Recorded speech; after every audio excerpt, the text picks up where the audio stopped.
ദാവീദ് ഗോലിയാത്തിനെ അഭിമുഖീകരിക്കുന്നതായ സമയത്ത് 5 കല്ലുകൾ അത് ദാവീദിന്റെ ആ സഞ്ചിയിലുണ്ടായിരുന്നു. ആ 5 കല്ലുകൾക്കും ഗോലിയാത്തിനെ അഭിമുഖീകരിക്കുന്ന പ്രശ്നത്തിൽ തുല്യ പ്രാധാന്യമേ ഉള്ളൂ. അതിലേതെങ്കിലും ദാവീദിന് ഇഷ്ടമുള്ള ഒന്ന് എടുത്ത് ദാവീദ് ഉപയോഗിക്കുന്നുവെന്ന് മാത്രമേ ഉള്ളൂ. ഇവിടെ വിലയേറിയ കർത്താവിന്റെ ദാസന്മാര് അനേകർ ഇരിക്കുന്നുണ്ട്. അവരെല്ലാവരും ദൈവത്തിന്റെ വചനം ശുശ്രൂഷിപ്പാൻ പ്രാപ്തരാണ്. പക്ഷേ എന്നെ പരിചയപ്പെടുത്തിയ കർത്തൃദാസൻ പറഞ്ഞതുപോലെ ദൈവകൃപയിൽ നിന്ന് വളരെ ദൂരസ്ഥനായി കിടന്ന ഒരു വ്യക്തിയാണ്. ഈ ലോകത്തിന്റെ ചട്ടകർമ്മങ്ങൾക്ക് അധീനനായി ഞാൻ അക്ഷരിക പൗരോഹിത്യത്തിൽ ആണ്ടുകിടന്ന ഒരു വ്യക്തിയാണ്. ദൈവം എന്നെ അത്ഭുതകരമായി രക്ഷിച്ചു. ഈ കൃപയിലാക്കി നിങ്ങളുടെ മുമ്പിലായിരിക്കാൻ ഒരു പദവി എനിക്ക് നൽകി. അതിനായിട്ട് ഞാൻ ദൈവത്തെ സ്തുതിക്കുന്നു. വളരെ ദീർഘമായി പ്രസംഗിക്കുക എന്നുള്ളതിനേക്കാൾ കൂടുതലായിട്ട് എന്റെ സാക്ഷ്യത്തോടുള്ള ബന്ധത്തിൽ ചില വാക്കുകൾ പറയുവാനും കൂടിയാണ് എന്റെ ഹൃദയത്തിന് താല്പര്യമുള്ളത്. അപ്പോസ്തലനായ പൗലോസ് തന്നെ വളരെ ത്യാഗം സഹിച്ച് സ്ഥാപിച്ചതായ ഒരു സഭയാണ് ഫിലിപ്പിയിലെ സഭ. താൻ വളരെ അടിയേറ്റ് മരണത്തോളമായി തീർന്ന ആ ഫിലിപ്പിയിലെ ആ കാരാഗ്രഹത്തിൽ വെച്ച് അത് യാഗം ചെയ്ത ഒരു സഭയാണെന്ന് വേണമെങ്കിൽ പറയാം ഫിലിപ്പിയിലെ സഭ.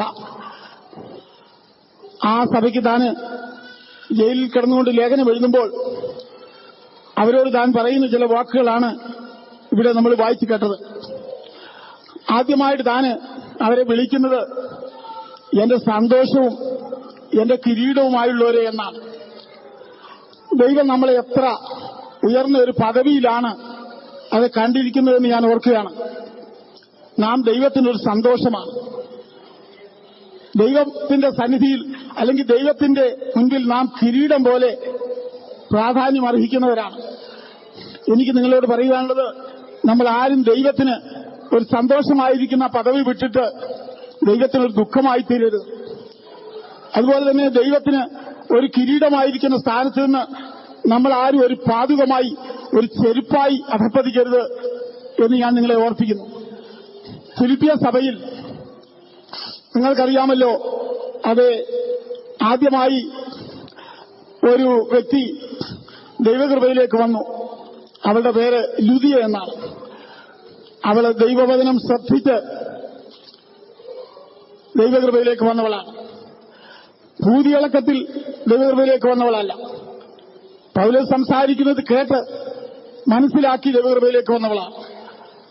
അവൾ പൗലോസിനോട് സംസാരിക്കുമ്പോൾ, നിങ്ങൾ എന്നെ കർത്താവിൽ വിശ്വസ്തയെന്ന് എണ്ണുന്നുവെങ്കിൽ എന്റെ വീട്ടിൽ വന്ന് പാർക്കുവീനെന്ന് പറഞ്ഞു. ഒരു വിശ്വസ്ത ജീവിതമാണ് അവൾ ആഗ്രഹിച്ചത്. എനിക്ക് ഇവിടെയുള്ള ദൈവമക്കളോട് പറയാനുള്ളത്, നമ്മുടെ ജീവിതത്തിൽ വിശ്വസ്തതയായിരിക്കണം എന്റെയും നിങ്ങളുടെയും ലക്ഷ്യം.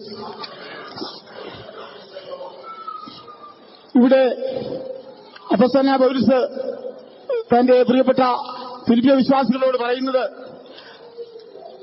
നിലനിൽപ്പീൻ പ്രിയമുള്ളവരെ എന്നാണ്. എനിക്ക് വേണമെങ്കിൽ ഒരു ശക്തിയേറിയ ഒരു പ്രസംഗം പറയാൻ കഴിയും. നമുക്ക് വേണമെങ്കിൽ ഒരു നിമിഷത്തേക്ക് വലിയ ഉണർവിന്റെ അനുഭവത്തിലായി തീരുവാൻ കഴിയും. എന്നാൽ നിലനിൽക്കുക എന്നുള്ളതാണ് ജീവിതത്തിൽ ഏറ്റവും വലിയ ഭാഗ്യം. എന്റെ ജീവിതത്തിൽ വലിയ അത്ഭുതങ്ങളൊന്നും ചെയ്യുവാൻ എനിക്ക് ഇതുവരെ കഴിഞ്ഞിട്ടില്ല.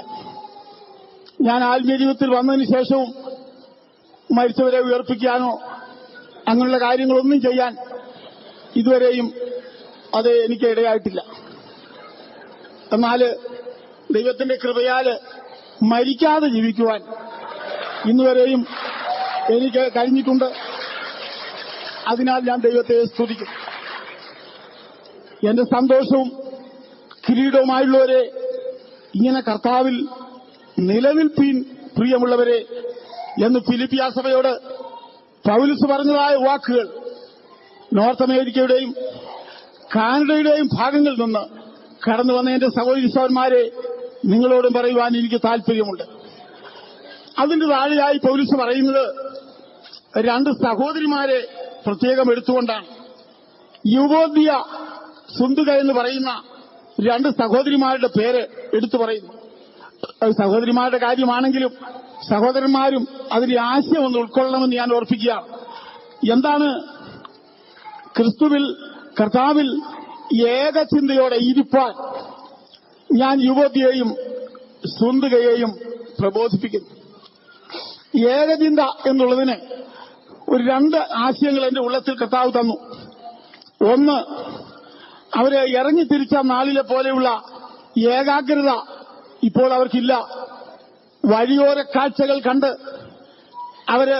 അവരുടെ കേന്ദ്രത്തിൽ നിന്ന് അല്ലെങ്കിൽ ജീവിത ലക്ഷ്യത്തിൽ നിന്ന് വളരെ അകന്നതായി തോന്നുന്നുണ്ട്. ആ ആദ്യ ദർശനത്തിൽ അവര് ഉറച്ചു നിൽക്കുവാനാണ് പൗലോസ് ഇപ്പോൾ അവരോട് പറയുന്നത്. ഇംഗ്ലീഷിന്റെ ഒരു പതിപ്പ് ഞാൻ വായിച്ചു നോക്കിയപ്പോൾ അതിനകത്ത് to stand in good harmony, ഐക്യതയിൽ നിൽക്കുവാനും അതേ വ്യാഖ്യാനിച്ചിരിക്കുകയാണ്. ഒരു കാലത്ത് നമ്മൾ ഇറങ്ങി തിരിച്ചപ്പോൾ നമുക്കുണ്ടായിരുന്ന ഹാർമണി, ഐക്യത ഇന്ന് നമ്മളിൽ ഉണ്ടോ എന്ന് ഞാൻ നിങ്ങളുടെ സ്നേഹത്തോട് ചോദിക്കുകയാണ്. ഞാൻ പറയുമ്പോൾ നിങ്ങൾ ആരും തെറ്റിദ്ധരിക്കരുത്. നമ്മുടെ ജീവിതത്തിൽ നാം ക്രിസ്തുവിൽ നിന്ന് അകലുമ്പോഴാണ് തമ്മിൽ അകലുന്നത്. Price the Lord. നിങ്ങളത് വിശ്വസിക്കുന്നുണ്ടോ? നമ്മൾ തമ്മിൽ യോജിക്കുന്നത് എപ്പോഴാണെന്നറിയാമോ? നാം ക്രിസ്തുവിനോട് യോജിക്കുമ്പോഴാണ്. ക്രിസ്തുവിനോടുള്ള നമ്മുടെ ഐക്യത ബലഹീനമാകുമ്പോൾ നമ്മൾ തമ്മിലുള്ള ഐക്യതയും ബലഹീനമായിത്തീരും. Praise the Lord. അതുകൊണ്ട് അതെ, പൗലോസ് പറയുകയാണ്, കർത്താവിൽ ഏകചിന്തയോടെ ഇരിപ്പാൻ ഞാൻ യുവതിയെയും സുന്ദരിയെയും പ്രബോധിപ്പിക്കുന്നു. ഈ സഹോദരിമാര് ഒരു കാലത്ത് ജീവപുസ്തകത്തിൽ പേരുള്ള ക്ലേമന്റ് മുതലായ പൗലോസിന്റെ സഹപ്രവർത്തകരോട് കൂടി സുവിശേഷ ഘോഷണത്തിൽ പോരാടിയവരാണ്. സഹോദരിമാർക്കും അതേ സുവിശേഷ വേലയിൽ പോരാടുവാൻ പദവിയും അവകാശവുമുണ്ട്. എന്നാൽ ഇപ്പോൾ അവര് ആ പോരാട്ടത്തിൽ നിന്ന് പിൻവാങ്ങുകയോ അല്ലെങ്കിൽ മന്ദീഭവിക്കുകയോ ചെയ്തു എന്ന് മനസ്സിലാക്കുവാൻ കഴിയുന്നുണ്ട്. ഒരു കാലത്ത് പ്രവർത്തനത്തിന്റെ മുൻനിരയിൽ നിന്നതിന് ശേഷം പിന്നീട് ക്ഷീണിച്ചു പോകുന്ന ആരെങ്കിലും ഇന്ന് രാത്രി ഇവിടെ കേൾക്കുന്നുണ്ടെങ്കിൽ നിങ്ങൾക്കും ഇതൊരാഹ്വാനമായി ഇരിക്കട്ടെ. അതിന്റെ താഴേക്ക് നമ്മൾ വരുമ്പോൾ അത് അനേക കാര്യങ്ങൾ അപ്പോസ്തലനായ പൗലോസ് പറയുന്നുണ്ട്. എന്നാൽ ആ കൂട്ടത്തിൽ ഒരു കാര്യം, നിങ്ങളുടെ സൗമ്യത എല്ലാവരും അറിയട്ടെ. നിങ്ങളുടെ സാമർഥ്യം എല്ലാവരും അറിയട്ടെ എന്നല്ല, പ്രൈസ് ദി ലോർഡ്, നിങ്ങളുടെ സൗമ്യത എല്ലാവരും അറിയട്ടെ. എന്നെ സംബന്ധിച്ച് പറയുകയാണെങ്കിൽ നിങ്ങൾ എന്നെ തെറ്റിദ്ധരിക്കരുത്. ഞാൻ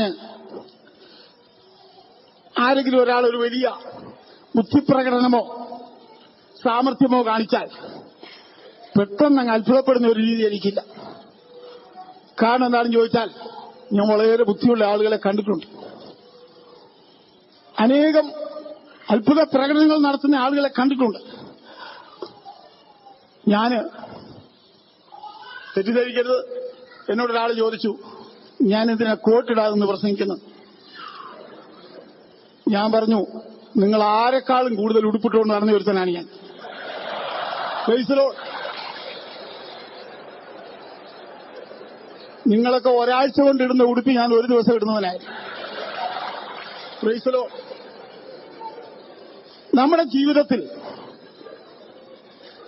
നമുക്ക് ദൈവസന്നിധിയിൽ എന്തെങ്കിലും ഉണ്ടെങ്കിൽ ദൈവകൃപയല്ലാതെ നമുക്കൊന്നുമില്ല. എനിക്കത് സഹോദരിമാരോട് പറയാനുള്ളത്, നമ്മുടെ സാമർഥ്യമല്ല ഈ നാടുകളിൽ വെളിപ്പെടേണ്ടത്, നമ്മുടെ പാഠവുമല്ല, വാക്മിത്വമല്ല, ഭരണശേഷിയല്ല, അതെല്ലാം അതാതിന്റെ നിലയിൽ ഉണ്ടായിരിക്കട്ടെ. എന്നാൽ വെളിപ്പെടേണ്ടത്, പ്രകടമാകേണ്ടത് സൗമ്യത, മോഡസ്റ്റി, സൽഗുണങ്ങളാണ്. യേശുക്രിസ്തുവിന്റെ ദിവ്യ സ്വഭാവമാണ് ഈ നാളുകളിൽ നമ്മിൽ നിന്ന് പ്രതിഫലിക്കേണ്ടത്. അതെല്ലാം വളരെ ആവേശത്തോടുകൂടി പറഞ്ഞിട്ട് പൗലോസ് അപ്പോസ്തലൻ രണ്ട് കാര്യങ്ങൾ അതെ, അതിനോട് ചേർത്ത് പറയുന്നു. അതൊന്ന് നിങ്ങളുടെ മനസാക്ഷിയുടെ മുമ്പിൽ വെക്കുവാൻ എനിക്ക് ആഗ്രഹമുണ്ട്. ഒന്നിനെ കുറിച്ചും വിചാരപ്പെടരുത്. Price the Lord. എന്തുകൊണ്ട്? കർത്താവ് വരുവാൻ അടുത്തിരിക്കുന്നു. Price the Lord. കർത്താവ് വരുവാൻ അടുത്തിരിക്കുന്നു. ഇനിയും നമ്മുടെ സാമർഥ്യങ്ങളൊന്നും പ്രകടിപ്പിക്കാനുള്ള സമയമില്ല. രണ്ടാമത്, ഇനി ആകുലപ്പെടേണ്ട കാര്യവുമില്ല. Price the Lord. ഈ ഒരിക്കല് ഞാനൊരു പുസ്തകത്തിൽ വായിച്ചതായിട്ട് ഓർക്കുന്നുണ്ട്. ഈ വേദപുസ്തകത്തെ ഒരാൾ വിലയിരുത്തിയത് ഇങ്ങനെയാണ്. അതിന്റെ രത്ന ചുരുക്കം ഒരു ഉപമാന രൂപത്തിൽ ഞാൻ പറയാം. ഒരു സ്ത്രീ താന് ഇങ്ങനെ വിവാഹിതയായി തന്റെ ഭർതൃഗൃഹത്തിൽ ഏകയായി പാർക്കുമ്പോൾ അനവധിയായ പ്രയാസങ്ങൾ, ക്ലേശങ്ങൾ അവളുടെ ജീവിതത്തിലുണ്ടായി. അവളുടെ ഭർത്താവ് വളരെ ദൂരെയുള്ള ഒരു സ്ഥലത്ത് അത് പോയിരിക്കുകയാണ്. ആ ക്ലേശങ്ങളെല്ലാം ഉണ്ടാകുന്ന സമയത്ത് ഇവൾ തന്റെ ഭർത്താവിന് വേണ്ടി ഓരോ എഴുത്തുകൾ എഴുതി. ആ എഴുത്തിലെല്ലാം അവൾ കാണിക്കുന്നത് അങ്ങനെയുമായിട്ടുള്ള ജീവിതത്തിന്റെ അകൽച്ചയിൽ നിന്ന് എനിക്ക് വളരെ വിരഹ ദുഃഖമുണ്ട്, ഞാൻ വളരെ ക്ലേശങ്ങൾ സഹിക്കുന്നുണ്ട്, ആരോഗ്യ പ്രശ്നമുണ്ട്, അതേ മറ്റുള്ളവരുടെ നിന്ദകളുണ്ട്, ഉപദ്രവങ്ങളുണ്ട്, പ്രയാസങ്ങളുണ്ട്, സാമ്പത്തിക ക്ലേശങ്ങൾ ഉണ്ടാകുന്നുണ്ട്. ഇങ്ങനെ ഓരോ പ്രയാസങ്ങളും പറഞ്ഞ് ഈ നവവധു തന്റെ ഭർത്താവിന് വേണ്ടി എഴുത്തുകൾ എഴുതി. അങ്ങനെ ഒന്നിനു പിറകെ ഒന്നായിട്ട് എഴുതിയിട്ടും അദ്ദേഹത്തിന്റെ മറുപടി ഒന്നും കിട്ടുന്നില്ല. അങ്ങനെ 65 എഴുത്തുകൾ അവൾ എഴുതി. അയ്യോ, ഞാൻ ഈ എഴുത്തുകളെല്ലാം എഴുതി, ഞാൻ നിരാശപ്പെട്ടല്ലോ, എന്റെ ഭർത്താവ് എന്നെ മറന്നുപോയോ എന്നവൾ വ്യാകുലപ്പെട്ടിരിക്കുമ്പോൾ വളരെ വൈകിയാണെങ്കിലും ഒരെഴുത്ത് വന്നു. ആ എഴുത്തിന്റെ രത്ന ചുരുക്കം ഇതായിരുന്നു: Behold, I come quickly. Praise the Lord. Praise the Lord. വിശുദ്ധ വേദപുസ്തകം എന്താ? അതിലെ 65 പുസ്തകങ്ങൾ, ഉൽപ്പത്തി മുതൽ യൂദാലേഖനം വരെയുള്ള 65 ലേഖനങ്ങൾ ദൈവസഭയുടെ എഴുത്തുകളാണ്. എന്റെയും നിങ്ങളുടെയും പുസ്തകങ്ങളാണ്. നമ്മുടെ പരിവേദനങ്ങളും പരാതികളുമാണ്. എന്നാൽ 66-ാമത്തെ പുസ്തകം യേശുക്രിസ്തുവിന്റെ വെളിപ്പാടാണ്. അത് ദൈവത്തിന്റെ പുസ്തകമാണ്. അത് നമ്മുടെ എല്ലാ പ്രശ്നങ്ങൾക്കും വേദനകൾക്കും നിലവിളികൾക്കും മറുപടിയാണ്. ഇതാ ഞാൻ വേഗം വരും. Apart from the second advent of Christ, there is no Christian, no church. Praise the Lord. യേശുക്രിസ്തു വരുന്നില്ലെങ്കിൽ അത് ക്രിസ്ത്യാനിയില്ല, പിന്നെ സഭയുമില്ല. നമ്മുടെ മുഴുവൻ പ്രത്യാശയും തൂങ്ങിക്കിടക്കുന്നതായ ഒരു കൊളുത്താണ്, ഒരു പൊൻകൊളുത്താണ് കർത്താവായ യേശുക്രിസ്തുവിന്റെ പുനഃപ്രത്യക്ഷത. ഹല്ലേലൂയ. ഞാൻ ഓർത്തഡോക്സ് സഭയിലെ ഒരു വൈദികനായിരുന്നു 5 വർഷത്തോളം. ഞങ്ങൾ വിശ്വാസ പ്രമാണം ചൊല്ലുമ്പോഴെല്ലാം ഇങ്ങനെ ചൊല്ലുമായിരുന്നു: മരിച്ചുപോയുടെ ഉയർപ്പിനും വരുവാനിരിക്കുന്ന ലോകത്തിലെ പുതിയ ആയുസ്സിനുമായിട്ട് ഞങ്ങൾ നോക്കിപ്പാർക്കുന്നു എന്ന് പറയുമ്പോൾ നോക്കിപ്പാർക്കാത്തവരും ആമേൻ പറയുമായിരുന്നു. Price the Lord.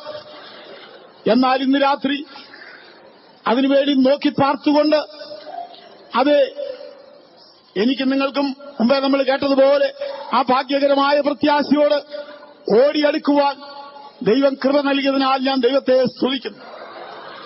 ഞാൻ ചിലപ്പോൾ പറയാറുണ്ട്, കർത്താവായ യേശുക്രിസ്തുവിന്റെ വരവിനെ സംബന്ധിച്ച് വെളിപ്പാട് പുസ്തകത്തിൽ നമ്മൾ വായിക്കുമ്പോൾ അതിനകത്ത് ആ വരവിന്റെ പ്രഖ്യാപനം നടത്തുന്നത് യേശുവാണ്. സഭ അതിനെ പ്രതിവചിക്കുന്നു, അല്ലെങ്കിൽ സഭ അതിന് വേണ്ടി പ്രാർത്ഥിക്കുന്ന ഒരു വാക്യമുണ്ട്. നമ്മൾ ചിലപ്പോൾ അത് കോട്ട് ചെയ്യുന്നത് തെറ്റായിട്ടാണ്. ആമേൻ കർത്താവായ യേശുവേ വേഗം വരണമേ എന്ന് വേദപുസ്തകത്തിൽ ഒരു വാക്യമില്ല. Price the Lord. നമ്മൾ എങ്ങനെയോ അങ്ങ് കാണാൻ പഠിച്ചു വെച്ചിരിക്കുക. ആമേൻ കർത്താവായ യേശുവേ വരണമേ എന്ന് മാത്രമേ ഉള്ളൂ. എന്നാൽ യേശു മറുപടി പറഞ്ഞപ്പോൾ പറഞ്ഞു, ഇതാ ഞാൻ വേഗം വരുന്നു. സഭയേക്കാൾ വരാനുള്ള ധൃതി കർത്താവിന്. Price the Lord. മുടിയനായ പുത്രൻ അപ്പന്റെ അടുക്കലേക്ക്, അപ്പന്റെ വീടിനോട് പതുക്കെ പതുക്കെ നടന്നടുക്കുമ്പോൾ നമ്മൾ വായിക്കുന്നത്, അവന്റെ അപ്പൻ ദൂരത്ത് നിന്ന് അവനെ കണ്ട് മനസ്സരിഞ്ഞ് ഓടിച്ചെന്നാണ്. പാപിക്ക് ദൈവത്തോടടുക്കുവാനുള്ള താല്പര്യത്തെക്കാൾ കൂടുതൽ അനുതപിക്കുന്ന പാപിയെ ഉൾക്കൊള്ളുവാൻ ദൈവത്തിനുള്ളതായ തീഷ്ണതയാണ് വേദപുസ്തകത്തിൽ കാണുന്നത്. Price the Lord. ഒരു കാര്യം കൂടി ഞാൻ പറയാം. നിങ്ങളിൽ ആരെങ്കിലും കർത്താവിന്റെ വരവിനെ അവിശ്വസിക്കുന്നവരായിട്ടുണ്ടോ എന്ന് ഞാൻ അത് ചോദിക്കുന്നു. ഇല്ലെന്ന് വിശ്വസിക്കുന്നു. കർത്താവിന്റെ വരവിനെ ചോദ്യം ചെയ്യുന്ന ആരെങ്കിലും ഉണ്ടോ? ഇല്ലെന്ന് കരുതുന്നു. Praise the Lord. യേശു വരരുതെന്ന് ആഗ്രഹിക്കുന്ന ആരെങ്കിലും ഉണ്ടോ? ഉണ്ടായിരിക്കില്ലെന്ന് ഞാൻ വിചാരിക്കുന്നു. എന്നാൽ ഇങ്ങനെ ഒരു വാക്യമുണ്ട്, ഇനി എത്രയും അല്പകാലം കഴിഞ്ഞിട്ട് വരുവാനുള്ളവൻ വരും, താമസിക്കുകയുമില്ല. വരുവാനുള്ളവൻ വരും എന്ന് പറഞ്ഞാൽ അതിന്റെ അർത്ഥം അത് സ്ഥാപിതമാണ്. That is established. നിങ്ങൾ ഞാനും വിശ്വസിച്ചാലും വിശ്വസിച്ചില്ലെങ്കിലും, പ്രസംഗിച്ചാലും പ്രസംഗിച്ചില്ലെങ്കിലും, ഒരുങ്ങിയാലും ഒരുങ്ങിയില്ലെങ്കിലും വരുവാനുള്ളവൻ വരും, താമസിക്കുകയുമില്ല. പക്ഷെ ഒരുങ്ങിയിരിക്കുമെന്ന് വെറുതെ പറഞ്ഞതുകൊണ്ടായി. ഞാൻ കുറച്ചു നാളുകൾക്ക് മുമ്പ് ഒരു 90 വയസ്സുള്ള ഒരു വല്യപ്പച്ചൻ ഞങ്ങളുടെ വീട്ടിൽ വന്നു. എന്നെ നല്ല പരിചയമുള്ള ആളാണ്. രക്ഷിക്കപ്പെട്ട ആളൊന്നുമല്ല. നാലും കൂട്ടി മുറുക്കിയേച്ച് ഒരു ദിവസം എന്നെ കാണാനായിട്ട് കയറി വന്നു. എന്നോട് വലിയ സ്നേഹമാണ്. കുശല പ്രശ്നങ്ങളൊക്കെ പറഞ്ഞിരുന്ന കൂട്ടത്തിൽ ഞാൻ ചോദിച്ചു, അപ്പച്ചോ രക്ഷിക്കപ്പെട്ടതാണോ എന്ന് ചോദിച്ചു. 90 വയസ്സുള്ളതുകൊണ്ട് ഇനി അവസരം കിട്ടാതെ പോയെങ്കിലോ എന്ന് വിചാരിച്ചാണ് ഞാൻ അങ്ങനെ ചോദിച്ചത്. രക്ഷിക്കപ്പെട്ടതാണോ? അപ്പച്ചൻ എന്നെ കടത്തി വെട്ടിക്കൊണ്ട് പറഞ്ഞ ഒരു മറുപടി ഞാൻ ഇപ്പോഴും ഓർക്കുന്നുണ്ട്. ദൂതന്മാര് വരണം പോകണം, ഇത്രയ്ക്കുള്ള താമസമേ ഉള്ളൂ. Price the Lord. ഇതുപോലെയാണ് പലയുടെ ഒരുക്കമെന്ന് ഞാൻ പറയുമ്പോൾ നിങ്ങൾ തെറ്റിദ്ധരിക്കരുത്. Price the Lord. കർത്താവിന്റെ വരവിനെക്കുറിച്ച് പ്രസംഗിക്കാം, വരവിനെക്കുറിച്ച് പ്രബന്ധം അവതരിപ്പിക്കാം. പിന്നെ കർത്താവ് വരുന്നു വരുന്നു വരുന്നു എന്ന് വേദപുസ്തകത്തിൽ എത്ര പ്രാവശ്യം എഴുതിയിട്ടുണ്ട്, അതെല്ലാം കൂടെ ചേർത്ത് കോൺകോർഡൻസ് ഉണ്ടാക്കാം. Price the Lord. ഇതെല്ലാം ചെയ്യാം. എന്നാൽ സുഹൃത്തേ, വരവിന് വേണ്ടി ഒരുങ്ങുക എന്ന് പറയുന്നത് അത് മറ്റൊരു കാര്യമാണ്. Price the Lord. എനിക്ക് വളരെ കാര്യങ്ങളൊക്കെ പ്രസംഗിക്കാൻ ആഗ്രഹമുണ്ട്. Price the Lord. എന്നാൽ വളരെ പ്രസംഗിക്കുന്നതിനേക്കാളും വളരെ പേരോട് പ്രസംഗിക്കുന്നതാണ് എനിക്കിഷ്ടം. Price the Lord. ഞാന് അത് ഇന്ന് പകൽക്കാലം അല്പസമയം ഇങ്ങനെ പ്രാർത്ഥിച്ചപ്പോൾ ഒരു 2-3 വാക്യങ്ങൾ കർത്താവ് എന്റെ ഹൃദയത്തിൽ ഇങ്ങനെ ഉയർത്തി തന്നു. അത് ഞാൻ വായിപ്പിക്കാതെ എന്റെ ഓർമ്മയിൽ തന്നെ അങ്ങ് പറയാൻ ആഗ്രഹിക്കുകയാണ്. അതില് ഒന്ന് തെസ്സലോനിക്ക ലേഖനത്തിൽ, 2 തെസ്സലോനിക്ക ലേഖനത്തിൽ, മിക്കവാറും ദൈവജനങ്ങൾക്ക് കർത്തൃമേശയുടെ ശുശ്രൂഷയുള്ള സമയത്ത് അതിന്റെ അവസാന ഭാഗത്ത് അത് വായിച്ചിട്ട് വിശുദ്ധ ജുമനും ഒക്കെ നടത്തുന്ന ഒരു സന്ദർഭമുണ്ടല്ലോ. ആ പശ്ചാത്തലമാണ് അവിടെ അപ്പോസ്തലനായ പൗലോസ് കൊച്ചു വാക്യങ്ങളിൽ വിശ്വാസികളെ ഉദ്ബോധിപ്പിക്കുന്ന കൂട്ടത്തില് താൻ ഇങ്ങനെ പറഞ്ഞു, നിങ്ങളുടെ ആത്മാവും പ്രാണനും ദേഹവും അശേഷം നമ്മുടെ കർത്താവായ യേശുവിന്റെ പ്രത്യക്ഷതയിൽ അനിന്യമായി വെളിപ്പെടും വണ്ണം കാക്കപ്പെടുമാറാകട്ടെ. കർത്താവിന്റെ പ്രത്യക്ഷതയോട് അടുക്കുമ്പോൾ ഞാനും നീയും പ്രത്യേകം ശ്രദ്ധിക്കേണ്ട ഒരു കാര്യമുണ്ട്. അവനെ എതിരേൽക്കാൻ ശ്രമിക്കുന്ന നീ ഞാനും ശരീരാത്മദേഹികളിൽ വിശുദ്ധിയുള്ളവരായിരിക്കണം. Praise the Lord. ദേഹവും ദേഹിയും ആത്മാവും അവന്റെ പ്രത്യക്ഷതയിൽ അനിന്യമായി വെളിപ്പെടും വണ്ണം കാക്കപ്പെടുമാറാകണം. അതിനെ കാത്തു സൂക്ഷിക്കണം. അങ്ങനെ ചെയ്യുന്നവർക്ക് മാത്രമേ ആ പരിശുദ്ധനെ എതിരേൽക്കുവാൻ സാധിക്കുകയുള്ളൂ. നമ്മളെ വിളിച്ചവൻ വിശുദ്ധനാകിയാൽ അവനെ എതിരേൽക്കുന്നവർ വിശുദ്ധരായിരിക്കണമെന്നും അവനെ പോലെ ആയിരിക്കണമെന്നും അവൻ ആഗ്രഹിക്കുന്നു. Price the Lord. കർത്താവ് വരുമ്പോൾ കുറച്ച് പാപികള് അവന് ചീർ വിളിക്കണമെന്ന് അവൻ ആഗ്രഹിക്കുന്നില്ല. Price the Lord. അവൻ അനുരൂപരായ കുറെ പേരെ അവൻ പ്രതീക്ഷിക്കുന്നുണ്ട്. നമുക്കെല്ലാവർക്കും കർത്താവിനെ ഒന്ന് മഹത്വപ്പെടുത്താം. ശരീരാത്മദേഹികളുടെ സമ്പൂർണമായ വിശുദ്ധി. Price the Lord. ഇനിയും പത്രോസിന്റെ 2-ാം ലേഖനം നിങ്ങൾ വീട്ടിൽ ചെന്ന് വായിച്ചു നോക്കൂ. അതിന്റെ 3-ാം അധ്യായം മുഴുവൻ പരൂസിയാണ്, എസ്കറ്റോളജിക്കൽ തോട്ട്സ് ആണ്. കർത്താവിന്റെ 2ാമത്തെ വരവിനെ കുറിക്കുന്ന മാർമിക പ്രസ്താവനകളാണ്.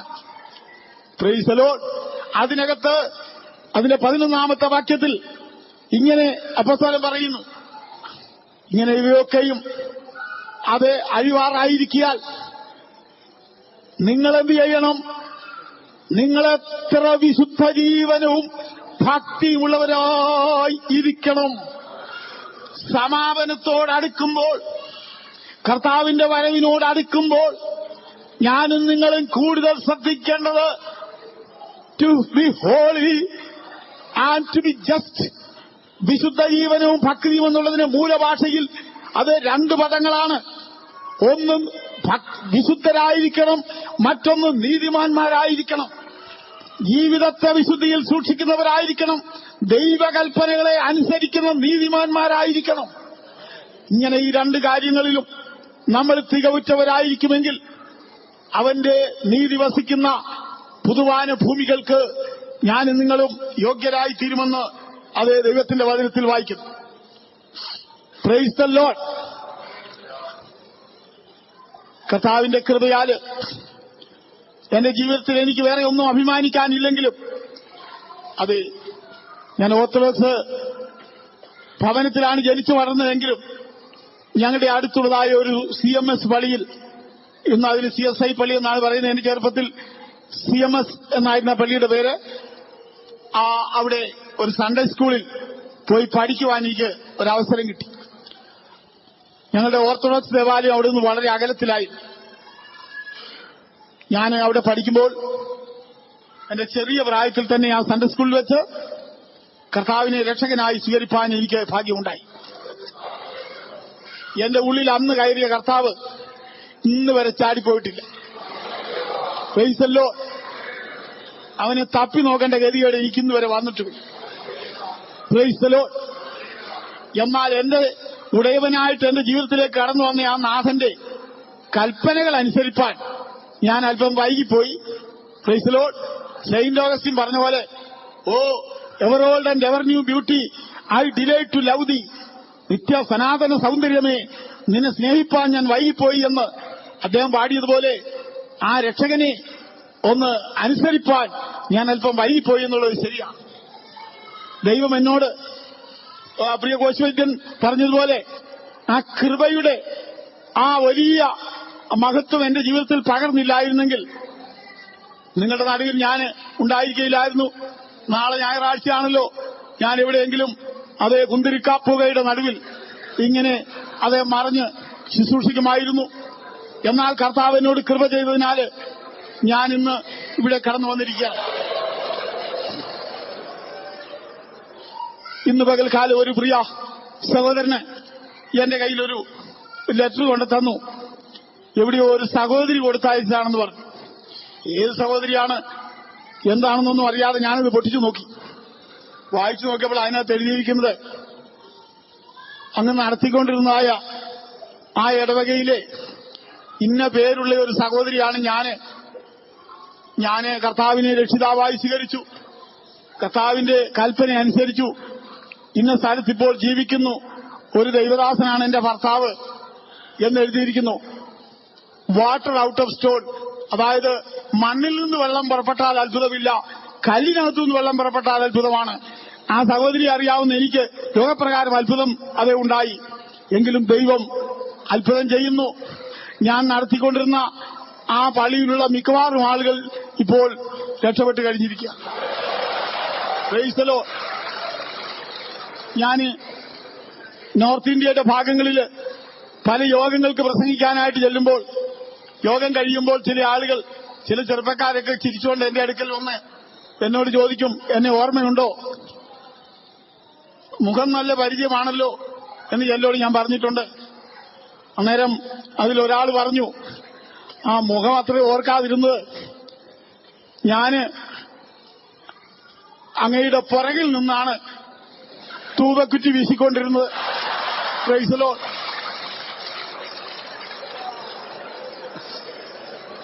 ഞാൻ കിഴക്കോട്ട് തിരിഞ്ഞു നിന്ന് കുർബാന ചൊല്ലുമ്പോൾ തൂവക്കുറ്റി പിടിച്ചുകൊണ്ട് പുറകിൽ വീശുന്ന കപ്പ്യാരായിരുന്നു അദ്ദേഹം. Praise the Lord. അങ്ങനെയുള്ള പല കപ്പ്യാരന്മാരെയും കർത്താവ് രക്ഷിച്ചു. Praise the Lord.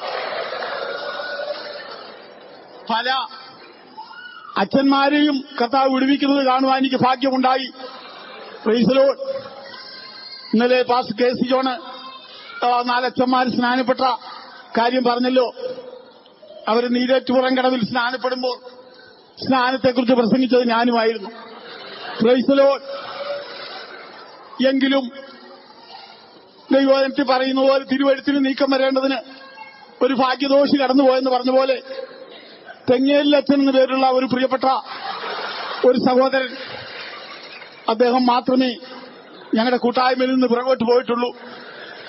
ബാക്കിയുള്ള ഞങ്ങളെല്ലാവരും കൃപയിൽ അത് പിടിച്ചുകൊണ്ട് ഇന്നുവരെ നിലനിൽക്കുന്നുണ്ട്. Price the Lord. ഞാന് ഒരു സമയത്ത് ചിലരുടെ ധൈര്യത്തിനു വേണ്ടി ഞാൻ പറയുകയാണ്, ഞാനിങ്ങനെ ഒരു ബസ് സ്റ്റാൻഡിൽ നിൽക്കുമ്പോൾ എന്റെ സീനിയറായിട്ട് പഠിച്ച ഒരു അച്ഛൻ, അദ്ദേഹം ഓടി വന്ന് ഇങ്ങനെ എനിക്ക് കൈ തന്നു. വളരെ സ്നേഹത്തോടെ എന്നോട് ഇടപെട്ടു. അദ്ദേഹം എന്നോട് ഇങ്ങനെ ചോദിച്ചു, ഞങ്ങളെല്ലാം മറന്നുപോയോ? ഞാൻ പറഞ്ഞു, മറന്നില്ല. ഇങ്ങനെ കുശലമെല്ലാം പറഞ്ഞതിന് ശേഷം അദ്ദേഹം വളരെ അടുത്ത് എന്റെ അടുക്കൽ വന്ന് എന്നോടൊരു ചോദ്യം ചോദിച്ചു. ആ ചോദ്യം നിങ്ങളെയും ഒരുപക്ഷെ ഒരിക്കൽ ബാധിക്കുന്നതായിരിക്കും. ആ ചോദ്യം ഇതാണ്: ഇങ്ങനെ സ്നാനമേറ്റ് ഞങ്ങളുടെ കൂട്ടായ്മയിൽ നിന്ന് ഇങ്ങനെ പോയത് എപ്പോഴെങ്കിലും ജീവിതത്തിലൊരു കുറ്റബോധം തോന്നിയിട്ടുണ്ടോ എന്ന് അദ്ദേഹം ചോദിച്ചു. ഞാന് ഒരു നിമിഷം ഒരു വാടിയ മുഖത്തോടെ അദ്ദേഹത്തിന്റെ മുമ്പിൽ നിന്നിട്ട് പറഞ്ഞു, പലപ്പോഴും തോന്നാറുണ്ട്. അപ്പൊ എന്റെ കുറ്റബോധം എന്താണെന്ന് കേൾക്കാനായിട്ട് അദ്ദേഹം വളരെ ആഗ്രഹിച്ചു.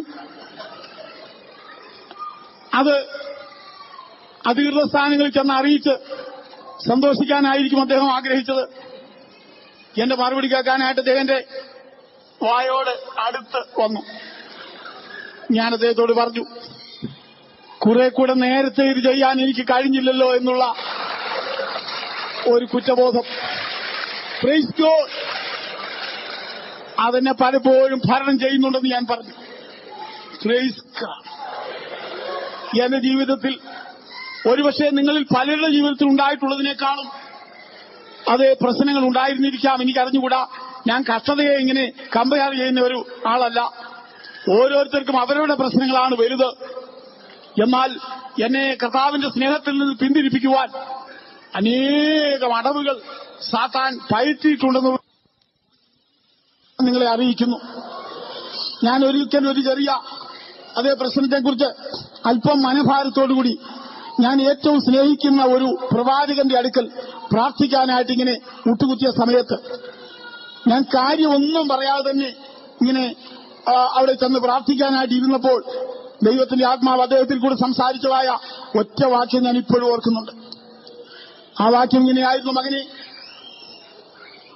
നീ ഒരു കാര്യം അറിയണം, നിന്നെ വിളിച്ചത് ഞാനാണ്.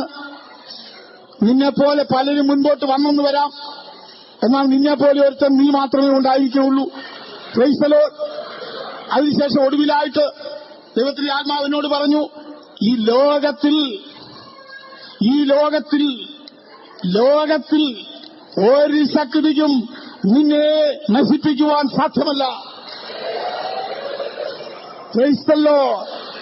Price the Lord. സമയമില്ലെന്ന് എനിക്കറിയാമെങ്കിലും നിന്നെ വിളിച്ചവനുണ്മയുള്ളോ,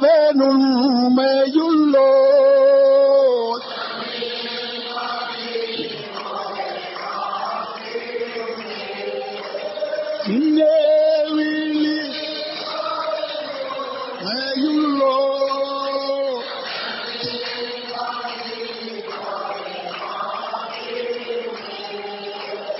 അന്ത്യം വരെ താങ്ങിനട അങ്കാരകാലം. ആമേൻ.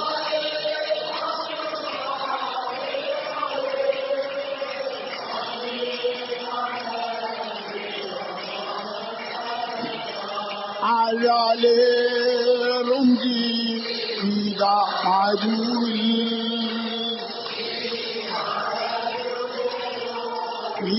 സജേ ആഴാലേറും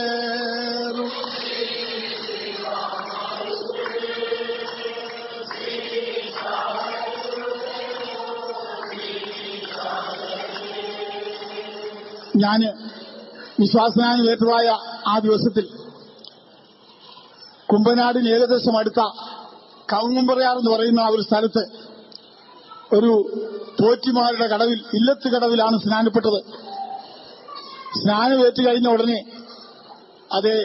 എന്റെ സ്നാപകൻ എന്നോട് പറഞ്ഞു, ഇവിടെ അടുത്താണ് ദൈവത്തിന്റെ ദാസനായ പാസ്റ്റർ കെ എബ്രഹാം പാർക്കുന്നത്, നമുക്ക് അദ്ദേഹത്തെ ഒന്ന് പോയി കാണാമെന്ന് പറഞ്ഞു. ഞാൻ വിശ്വാസനാൻ ഏറ്റതിന് ശേഷം ഒരു ദൈവദാസനെ ആദ്യമായിട്ട് അഭിമുഖീകരിക്കുന്നത് അദ്ദേഹത്തെയാണ്. ഞാൻ നേരെ ഒരു നീണ്ട കുപ്പായമൊക്കെ ഇട്ടിട്ടുണ്ടായിരുന്നു. എന്റെ സ്നാനവാർത്ത അറിഞ്ഞ ഉടനെ അദ്ദേഹം എന്നെ കെട്ടിപ്പിടിച്ച് ഒരു സ്നേഹചുംബനം തന്നുകൊണ്ട് ദൈവം വളരെ അനുഗ്രഹിക്കട്ടെ എന്ന് പറഞ്ഞതായ വാക്കുകൾ ഞാൻ ഓർക്കുന്നുണ്ട്. Price the Lord. എന്നാൽ ഒരു നീണ്ട കഥ ഞാൻ ചുരുക്കം വാക്കുകളിൽ നിങ്ങളുടെ മുമ്പിൽ വെക്കുകയായിരുന്നു. നിങ്ങൾ കേൾക്കുന്ന പോലെ അത്ര സുഗമമായ ഒരു വഴിത്താരെ അല്ലായിരുന്നു അത്. ദൈവത്തിന് സ്തോത്രമുണ്ടാകട്ടെ. എനിക്ക് മാതാപിതാക്കൾ അന്നുണ്ടായിരുന്നു. എന്റെ പിതാവന്ന് രോഗക്കിടക്കയിലായിരുന്നു. മാതാവ് ഇന്നുമുണ്ട്, ഭാര്യയും 3 കുഞ്ഞുങ്ങളുമുണ്ട്. അന്ന് ഒരു കുട്ടി മാത്രമുള്ളതായ ഒരു സമയത്താണ് ഞാൻ സ്നാനമേറ്റത്. ഞാൻ 3 മാസത്തെ അവധി പള്ളിയിൽ നിന്ന് എടുത്തുകൊണ്ടാണ് സ്നാനമേറ്റത്. കാരണം പെട്ടെന്ന് രാജിവെച്ചാൽ അത് പല സ്ഥലങ്ങളിൽ പ്രതികരണം ഉണ്ടാക്കുമെന്ന് എനിക്കറിയാം.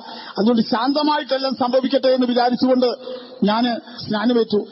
അതിനുമുമ്പായിട്ട് ഞാൻ നിങ്ങളോട് പറയട്ടെ പ്രിയരെ, ഈ കഴിഞ്ഞ ദിവസം എന്നെ വളരെ സ്നേഹിക്കുന്ന ഒരു അച്ഛന് എന്നോട് സംസാരിച്ച കൂട്ടത്തില് അദ്ദേഹം എന്നോട് ചോദിച്ചു, ഈ ഓർത്തഡോക്സ് സഭ വിടുവാനുള്ള കാരണം എന്താണെന്ന് ഒന്ന് പറയാമോ എന്ന്.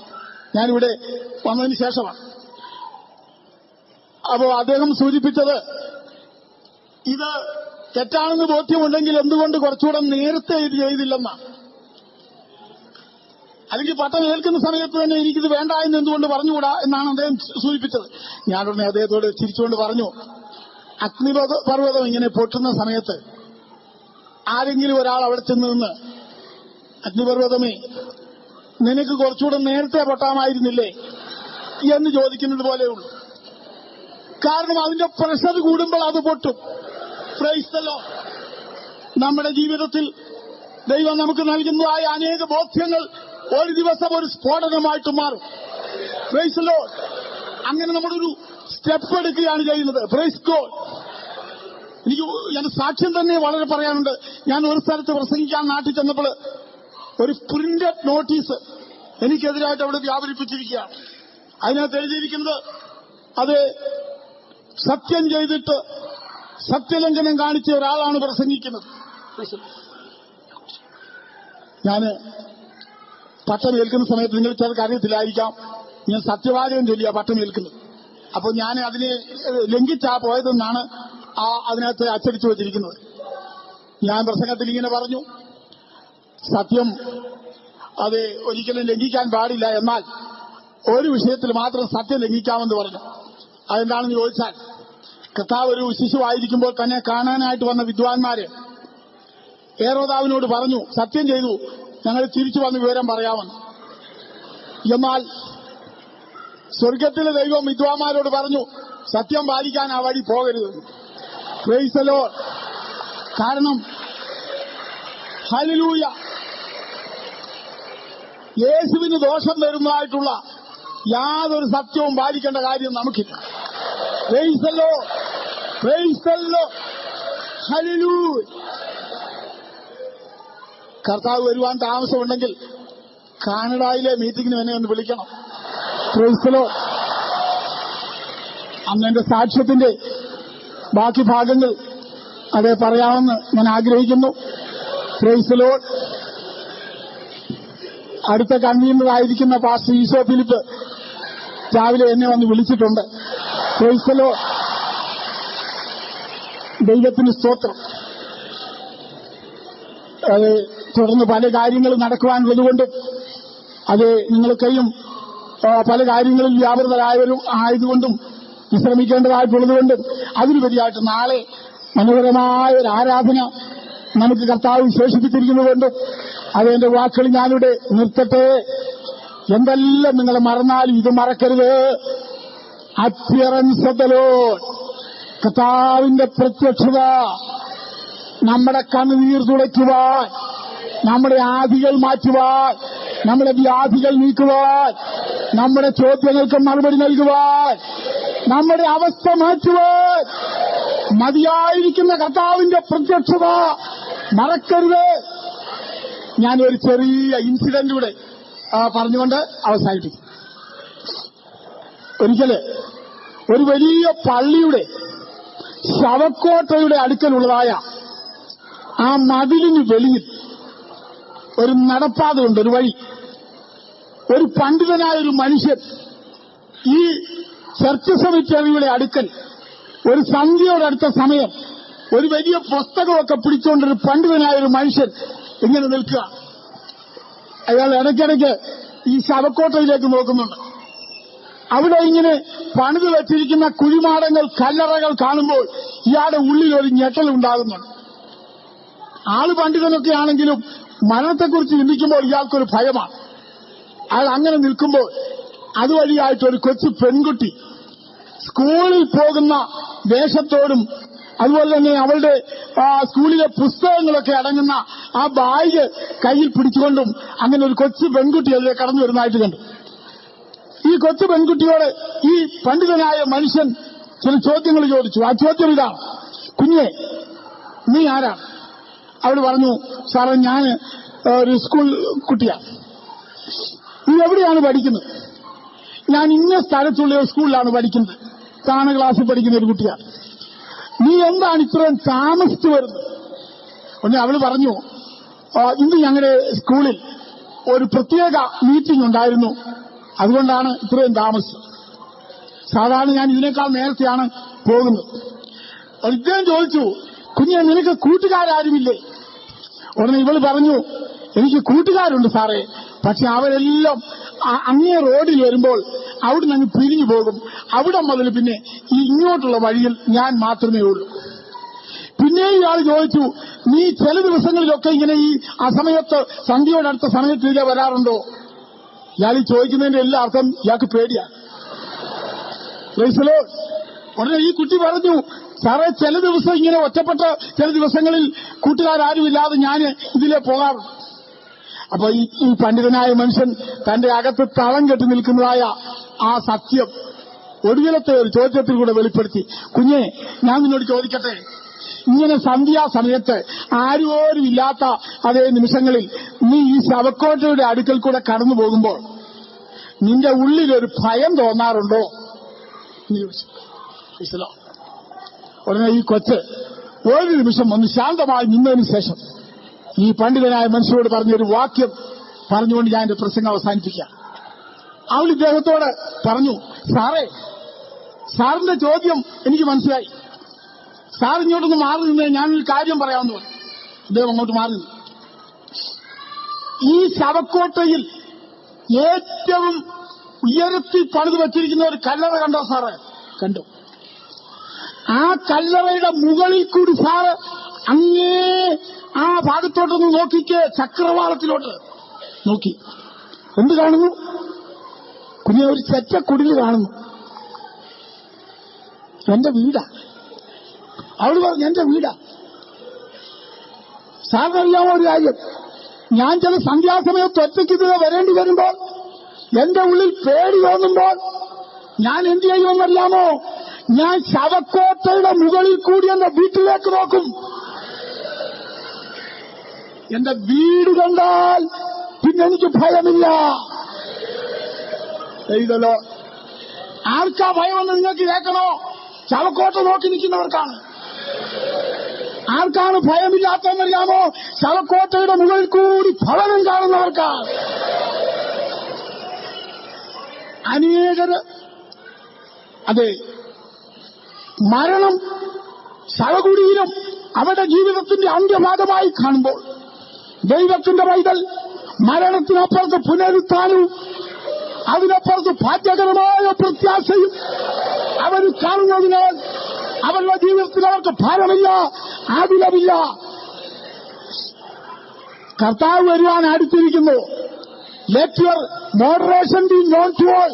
നിങ്ങളുടെ സൗമ്യത എല്ലാവരും അറിയട്ടെ. ഞാനൊരു കാര്യം പറയാം, ആരും തെറ്റിദ്ധരിക്കല്ലേ. കർത്താവ് വരികയില്ലായിരുന്നെന്നിരിക്കട്ടെ.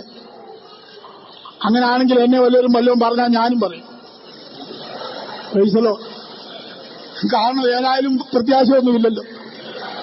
എന്നാൽ വല്ലവരും എന്നെ വല്ലതും പറഞ്ഞാൽ ക്ഷമിക്കാൻ എനിക്ക് പ്രേരണ നൽകുന്നത് എന്തുകൊണ്ടാണെന്നറിയാമോ? കർത്താവ് വരുവാൻ അടുത്തിരിക്കുന്നത്. പൈസലോ, പാവം ചെയ്യാനൊക്കെ ചിലരെ പോലൊക്കെ ഞങ്ങൾക്കും അറിയാം. പൈസലോ, പക്ഷെ ഞങ്ങളെ ചെയ്യാതിരിക്കുന്നത് എന്തുകൊണ്ടാണെന്നറിയാമോ? കർത്താവ് വരുവാൻ അടുത്തിരിക്കുന്നു. ചീത്ത പറയാനൊക്കെ ഞങ്ങൾക്കും അറിയാം, കാരണം ആശാൻ പഠിപ്പിച്ച അക്ഷരങ്ങളൊക്കെ കൂട്ടിപ്പിടിച്ചാൽ മതി. പക്ഷെ ഞങ്ങൾ വിളിക്കുകയല്ല, കർത്താവ് വരുവാൻ അടുത്തിരിക്കുന്നു. ജീവിതത്തിൽ നിരാശപ്പെടാതിരിക്കാനും പാപത്തിന്റെ മൈക്കുറ്റിയിൽ കാലുകെട്ടി വീണ് തകരാതിരിക്കാനും ഒരു ദൈവത്തിന്റെ പൈതലിനെ ബലത്തോടെ നിർത്തുന്നതായിട്ടുള്ള മോട്ടീവ് പവർ, പ്രേരണ ശക്തി കർത്താവ് വരുവാൻ അടുത്തിരിക്കുന്നു എന്നുള്ളതാ. നമുക്ക് ആ ദിവസത്തിന് വേണ്ടി കാത്തിരിക്കാം. നമ്മളെ തന്നെ വിശുദ്ധിയിൽ സൂക്ഷിക്കാം. നമ്മുടെ കർത്തവ്യം നമുക്ക് ചെയ്യാം. പ്രൈസല്ലോ. ഈ പ്രത്യാശയാൽ ദൈവമായ കർത്താവ് നിങ്ങളുടെ എല്ലാവരുടെയും ഹൃദയങ്ങളെ നിറയ്ക്കട്ടെ. നിങ്ങളുടെ സഹോദരനായ എനിക്ക് വേണ്ടിയും പ്രാർത്ഥിക്കുകയും. നമ്മുടെ നാഥൻ വേഗം വരുന്നു.